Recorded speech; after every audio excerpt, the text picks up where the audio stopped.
What if Samsung is about to flip the entire foldable market on its head again, but this time with not one, not two, but three foldable phones, aimed at three completely different types of users? Today, we're breaking down the biggest leaks around Samsung's 2026 foldable lineup, including a brand new device called the Galaxy Wide Fold, plus fresh details on the Galaxy Z Fold 8 and Galaxy Z Flip 8. And I'm not going to lie, some of these upgrades sound genuinely exciting, while a few rumored battery and charging choices might leave you wondering what Samsung is thinking. So stay with me, because I'll explain what these specs actually mean for real-world daily use, not just on a spec sheet. Let's start with the headline device, the Samsung Galaxy Wide Fold. This isn't just another Z Fold. According to leaks from Digital Chat Station, Samsung is working on a completely new foldable design, something we haven't seen from them before. The Wide Fold is rumored to have a main display around the 7.6-inch range, which might sound familiar if you know the current Galaxy Z Fold screen size. But the key difference isn't the size, it's the shape. The Wide Fold is expected to use a noticeably wider aspect ratio. In plain English, instead of opening into a near-square tablet-like screen, like most book-style foldables, it's supposed to open into something that feels more like a mini laptop display. And that could be a huge deal, because one of the biggest complaints about current foldable phones, even the best ones, is that multitasking can still feel cramped. Sure, you can split screen to apps, but each app often feels too narrow to be truly comfortable. A wider foldable screen could make side-by-side apps feel natural, not compromised. It could also massively improve the video experience. Think YouTube, Netflix, Prime Video, less wasted space, less awkward cropping, and a more normal widescreen feel when the phone is fully opened. If Samsung gets this form factor right, the Wide Fold could be the first foldable that truly feels built for media and productivity at the same time, without forcing you into that squarish layout. Now let's talk performance, because the chipset rumors are where things get very interesting. Leaks suggest that both the Galaxy Z Fold 8 and the Galaxy Wide Fold will run Qualcomm Snapdragon 8 Elite Gen 5.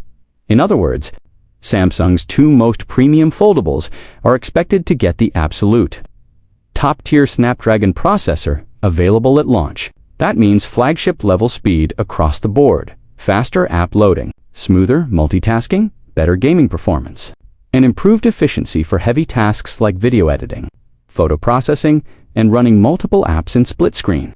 And because newer flagship chips are usually more power efficient, it also ties directly into battery life, which brings us to the most debated part of these leaks, the Wide Fold.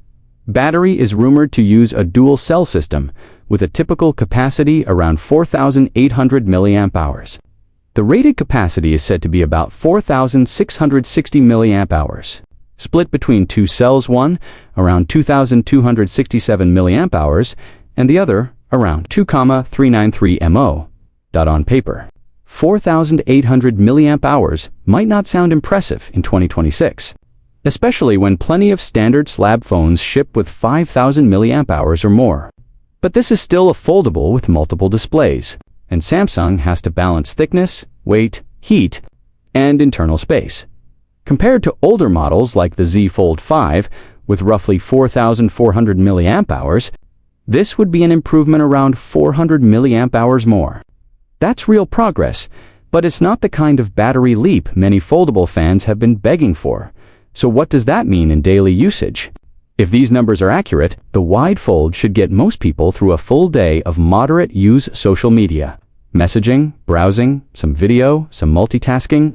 But if you're a true power user, lots of hotspot use, heavy camera use, maximum brightness, outdoors, gaming, or a constant split screen, there's still a decent chance you'll be reaching for a charger before the day ends. The good news, charging might be less frustrating this year. Both the Galaxy Z Fold 8 and the Galaxy Wide Fold are rumored to support for 5W fast charging. That's not the fastest in the industry. Some competitors go way beyond that. But Samsung's 45 West is usually consistent and dependable. In real terms, it could mean a quick top-up during lunch that actually makes a difference. Instead of plugging in and barely moving the battery percentage now, let's shift to the Galaxy Z Fold 8. Because it's not just getting a chipset upgrade. The Z Fold 8 is rumored to include satellite communication features, and that's one of those specs that sounds nice until you actually need it. Then it becomes priceless. Satellite messaging can allow emergency communication when you have no cellular signal. That matters if you hike, travel, drive long distances through rural areas, or live in regions where outages happen during storms or natural disasters. Apple has pushed this feature in recent iPhones, and Samsung adding it to the Fold line would be a strong step forward for safety and reliability. So on the premium side, Samsung's message seems clear. The Fold 8 and Wide Fold are getting the best chip, faster charging, and potentially more pro-level features. But the Galaxy Z Flip 8, that's where the conversation gets more complicated.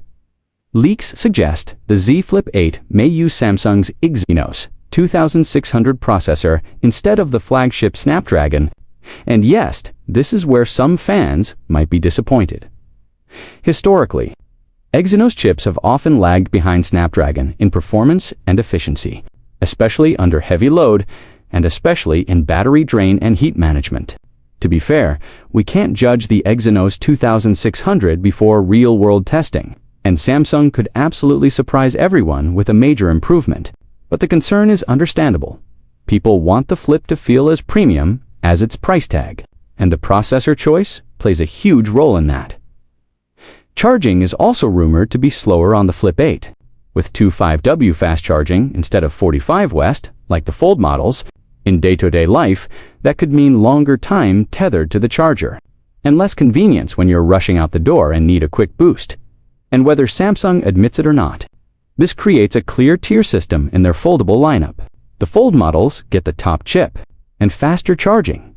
The Flip gets a more mid-chip and slower charging, and the Wide Fold potentially becomes the ultra-premium option designed for people who want the best possible big-screen foldable experience.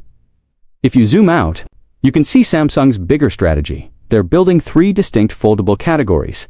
First, the Galaxy Z Flip series, built for style, portability, and compact convenience. It's the foldable for people who want a phone that disappears into a pocket, then opens into a full-size screen. Second, the Galaxy Z Fold series, built for productivity, power users.